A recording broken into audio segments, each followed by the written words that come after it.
Assalamualaikum warahmatullahi wabarakatuh. Selamat pagi anak-anak semua.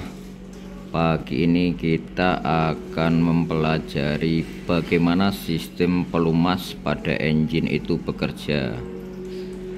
Kita mulai ya dari oil pan atau panci oli atau penampung oli. Ini terletak di bagian bawah engine. Biasanya ada tempat pembuangannya juga, ada baut pembuangan oli.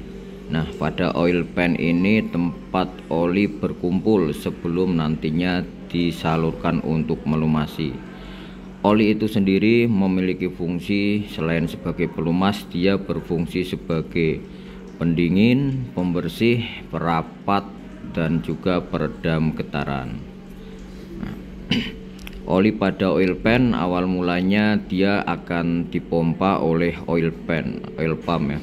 Oil pump di sini ini digerakkan melalui poros nok atau camshaft ya. Ini camshaft menggerakkan pompa oli melalui drive shaft. Jadi ada drive shaftnya ke bawah sehingga pompa oli ini bekerja.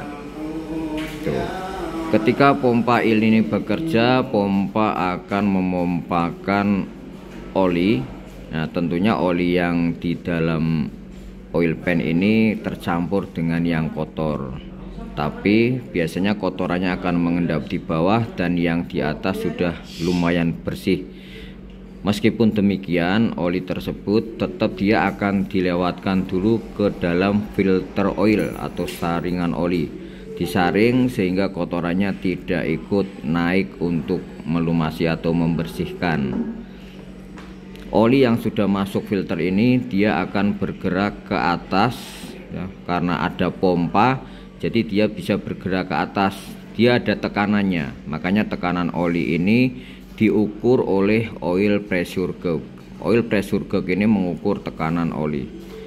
Nah, ketika dia sudah naik ke atas itu nanti akan terbagi, ada yang ke atas penuh full sampai dia ke bagian head cylinder. Karena di head cylinder ini ada penggerak di bagian atas, ada rocker arm ya, ada rocker arm di atas.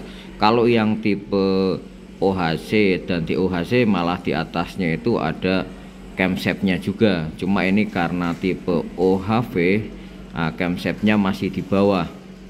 Makanya ada yang disalurkan ke atas melumasi bagian komponen yang berada di atas silinder atau yang ada di head cylinder, dimana tadi ada rocker arm dan juga ada asnya rocker arm.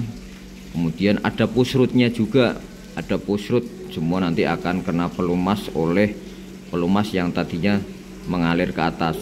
Dari push rod ya, dia akan mengalir ke bawah sampai akhirnya jatuh lagi ke oil pan. Selain dialirkan ke bagian head cylinder, ada juga oli yang dialirkan ke bagian tengah, di mana bagian tengah ini nanti akan ada yang tertuju ke camshaft. Ini ya, akan ada yang tertuju ke camshaft, dia melumasi di as-as ini yang bersentuhan dengan dudukannya. Tuh, ini. Ada juga yang dialirkan ke bawah yaitu ke crankshaft, di mana crankshaft juga nanti dia mengaliri lubang-lubang kecil yang ada di dalam crankshaft atau poros engkol. Dia melumasi bagian jurnal duduk maupun jurnal gerak ya. Semuanya bagian asnya ini ada lubang kecil, itu tempat mengalirnya oli. Makanya ketika ada kotoran dia menyumbat, maka bagian tersebut tidak akan terlumasi, jadinya kosong, aus, itu menyebabkan kocak dan akhirnya ada suara tidak normal. Semua yang melumasi nanti akan berakhir, mereka olinya itu akan mengalir ke bawah, netes kembali lagi ke oil pan. Dan pada oil pan ini juga nanti akan dipompa lagi melalui filter, naik lagi dari atas ini bagian head cylinder, kemudian yang bagian tengah ada camshaft dan juga crankshaft. Masih ada yang lurus sampai dia melumasi ke bagian oil galleries ya. Di oil galleries ini dia melumasi puli ya, bagian dalamnya. sehingga semua benda yang bergerak di dalam engine ini tidak luput dari pelumasan, karena pelumasan ini penting membuat kerja lebih maksimal, mendinginkan karena otomatis oli yang ke atas ini akan menyerap panas, kemudian dia turun lagi bercampur dengan oli di bawah yang sudah dingin baru naik lagi. Dia juga akan membersihkan, membawa kotoran-kotoran yang ada di jalur pelumasan sehingga kotoran tadi jatuh dan terkumpul di oil pan gitu. Dengan adanya oli juga dia bisa merapatkan celah-celah sehingga tidak ada suara yang berisik, melindungi antara bagian-bagian logam atau komponen yang bergerak. Nah, seperti inilah sistem pelumasan bekerja ya. Dia akan melumasi bagian-bagian yang bergerak di dalam mesin.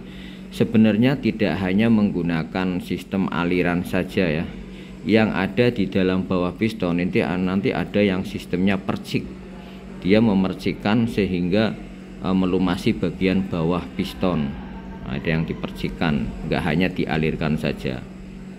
Ada juga yang modelnya pelumasan direndam, adanya rendaman untuk melumasi komponen seperti yang ada di dalam sistem transmisi maupun gardan. Dia pelumasannya dengan cara direndam. Kalau ini yang di engine itu dialirkan, kecuali yang di dalam bawah piston ini nanti ada yang dipercikan. Di sini masih kurang jelas ya. Nanti di video YouTube yang lain banyak bagaimana terjadinya pelumasan percik untuk bagian silinder terutama di bawah piston.